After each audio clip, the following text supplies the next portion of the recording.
पनि स्वागत छ तपाईलाई स्टार्टस क्रिएसनमा। तपाईले भिडियो देखेर थाहा पाइसक्नु भएको छ हामीले कस्तो टाइपको भिडियो बनाउन गइरहेको छौं अथवा कुन चाहिँ म्युजिकमा भिडियो बनाउन गइरहेको छौं भनेर। यदि तपाईले पनि यस्तै टाइपको भिडियो बनाउनु पर्ने छ भने भिडियोलाई स्किप नगरेर स्टार्टिङ देखि लास्टसम्म हेर्नु होला है। यदि तपाईले स्किप गर्नुभयो भने फेरि तपाईको भिडियो चाहिँ तलमाथि हुन सक्छ है। त्यसको लागि चाहिँ तपाईले कन्टिन्यू हेर्नु होला स्किप नगरेर। त्यसको लागि हामीले सबैभन्दा सुरुमा जाने छौं क्यापकट एप्लिकेसनमा। क्यापकट एप्लिकेसनमा गइसकेपछि तपाईले न्यू प्रोजेक्टमा जानुपर्ने छ। न्यू प्रोजेक्टमा गइसकेपछि तपाईले फोटोमा जानु होला। फोटोमा गइसकेपछि आफ्नो मोबाइलमा भएको फोटोहरुले चाहिँ तपाईहरुले सिलेक्ट गर्नु होला। हामी चाहिँ यसको लागि चाहिँ हामीले 8 वटा फोटोहरु सिलेक्ट गर्नुपर्ने छ है। तपाईले पनि 8 वटा फोटोहरु सिलेक्ट गर्नु होला र यति गरिसकेपछि हामीले एड बटनमा गएर क्लिक गर्ने छौं। एड बटनमा क्लिक गरिसकेपछि तपाईले सबैभन्दा सुरुमा फर्म्याट युज गर्नुपर्ने छ। फर्म्याटको लागि हामीले फर्म्याटमा क्लिक गरेर यसमा चाहिँ 16:9 को रेशियोलाई चुज गर्नु होला। त्यसपछि तपाईले इमेजमा क्लिक गर्नु होला र थोरै साइडमा सार्नु होला। यहाँनिर एडिट भन्ने अप्सन भेट्नुहुन्छ। एडिटमा जानुस् र रोटेट गर्नुस्। तपाईले सबै इमेजलाई चाहिँ रोटेट गर्दै जानु होला। मैले जसरी गरिरहेको छु त्यो तरिकाले तपाईले रोटेट गर्दै जानु होला। यसलाई रोटेट यसलाई पनि हामीले रोटेट गर्ने छौं है। प्राय सबै इमेजलाई हामीले रोटेट राखिसकेको छौं र फेरि मैले इन्डिङ अप्सनमा गए है। इन्डिङ अप्सनमा गइसकेपछि तपाईले यहाँनिर इन्डिङ भन्ने भेट्न सक्नुहुन्छ अनि हाम्रो यसमा चाहिँ क्यापकट वाटरमार्क रहेको छ। यसलाई चाहिँ तपाईले डिलिट गर्नु होला। डिलिट गरिसकेपछि थोरै ब्याक आउनुस् र तपाईले अब चाहिँ यसमा म्युजिक इम्पोर्ट गर्नुपर्ने छ। त्यसको लागि तपाईले एड अडियोमा जानु होला अनि त्यसपछि एक्सट्र्याक्टेडमा क्लिक गर्नुस् र तपाईको मोबाइलमा भएको म्युजिकलाई चाहिँ इम्पोर्ट गर्नुस्। यदि तपाईले पनि डाउनलोड गर्न चाहनुहुन्छ भने यसको लिंक चाहिँ मैले डिस्क्रिप्सनमा राखिदिएको छु। तपाईले त्यसमा गएर पनि डाउनलोड गर्न सक्नुहुन्छ। यदि तपाईले कुनै पनि समस्या आइरहेको छ भने मलाई फेसबुकमा चाहिँ मेसेज गर्नु होला र यदि हाम्रो च्यानलमा तपाई नयाँ हुनुहुन्छ र सब्स्क्राइब गर्नुभएको छैन भने हाम्रो च्यानललाई पनि सब्स्क्राइब गरेर सपोर्ट गर्न सक्नुहुन्छ है। यदि गरिसकेपछि हाम्रो यसमा चाहिँ आइसकेको छ। मैले चाहिँ यसमा म्युजिकलाई चाहिँ म्युट गरिम है। मैले किन भन्दाखेरि इमेजको ड्युरेसनहरु चाहिँ नोट गरेर राखेको छु। त्यो भएको कारणले हो। किन भन्दाखेरि मेरो यसमा चाहिँ अहिले म्युट राखेन भने कपिराइट क्लेमहरु आउन सक्छ। त्यो भएको कारणले मैले म्युट राखेको है त।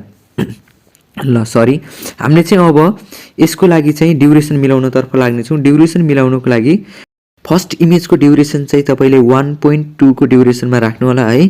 फर्स्ट इमेजको ड्युरेसन हामीले 1.2 त्यसपछि हामीले सेकेन्ड इमेजको पनि हामीले ड्युरेसन राख्ने छौं 1.2 को ड्युरेसनमा अनि त्यस्तै गरेर थर्ड इमेजलाई पनि हामीले 1.2 को ड्युरेसनमा राख्ने छौं है।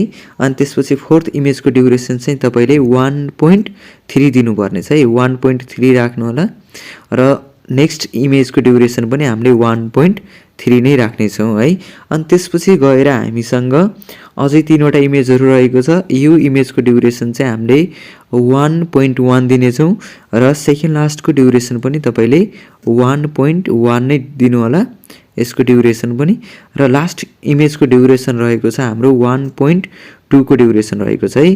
तपाईले 1.2 को ड्युरेसनमा राख्नु होला र यति गरिसकेपछि हामीले फेरि स्टार्टिङमा आउने छौं। स्टार्टिङमा आइसकेपछि अब चाहिँ हामीले एनिमेसन राख्नु पर्ने छ। मैले फर्स्ट इमेजमा क्लिक गरिम है। तपाईले पनि फर्स्ट इमेजमा क्लिक गर्नु होला। त्यसपछि एनिमेसनमा जानु होला। एनिमेसनमा गइसकेपछि कम्बो एनिमेसनमा जानु होला है। कम्बो एनिमेसनमा गइसकेपछि यहाँनिर हाम्रो यसमा दिएको छ वेभ एन्ड स्लाइड दिएको छ। यो यसलाई सिलेक्ट गर्नु होला। त्यसपछि हामीले सेकेन्ड इमेजमा जाने छौं है। दोस्रो इमेजलाई चाहिँ मैले यसमा जुम 1 युज गर्ने छु है। जुम 1 अनि त्यसपछि हाम्रो थर्ड इमेजलाई पनि तपाईले जुम 1 राख्नु पर्ने छ र फोर्थ इमेजलाई पनि तपाईले जुम 1 नै राख्नु पर्ने छ है। जुम 1 राखिसकेपछि अनि त्यस्तै गरेर हामीले नेक्स्ट इमेजलाई राख्नु पर्ने छ पेन्डुलम 1 है। तपाईले पनि पेन्डुलम 1 राख्नु होला। अनि त्यसपछि फेरि नेक्स्ट इमेजलाई हामीले जुम 1 राख्ने छौं। जुम 1 राखिसकेपछि हामीले फेरि पेन्डुलम राख्ने छौं है। पेन्डुलम 1 राख्नु होला। अनि त्यसपछि लास्टको इमेज पनि हामीले पेन्डुलम 1 नै राख्ने छौं है। ल यति गरिसकेपछि अब चाहिँ हामीले यसमा इफेक्टहरु राख्नु पर्ने छ। इफेक्ट राख्नको लागि चाहिँ हामीले के गर्छौं त यो दुईवटा इमेजको बीचमा जानु होला। बीचमा गइसकेपछि हामीले थोरै ब्याक आउनु होला। यो वाला इफेक्ट चाहिँ युज नगर्नु होला। यो इफेक्ट भनेको चाहिँ म्युजिकको इफेक्ट है। हामीले चाहिन्छ भिडियो इफेक्ट। त्यसको लागि चाहिँ हामीले दुईटा इमेजको बीचमा गइसकेको छौं अनि इफेक्टमा जानु होला। भिडियो इफेक्टमा गइसकेपछि यहाँनिर एउटा मेटर भन्ने इफेक्ट हामीले खोज्नु पर्ने हुन्छ। त्यो इफेक्ट चाहिँ हाम्रो मोडमा हुन्छ है।